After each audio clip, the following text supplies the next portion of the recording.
of the power of God that saves. Will you cry to human strength that voice to the cross of Christ that stands forever? The world call it foolishness, but for you who believe, this is life, and this is hope, and this is salvation. The cross is not symbol of defeat, but of victory. Your victory won by Christ. So when you feel weak, remember, the power of God is for you. When sin weighs you down, remember Christ has already paid it all.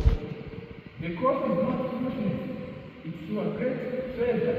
It's the love of God poured out for you.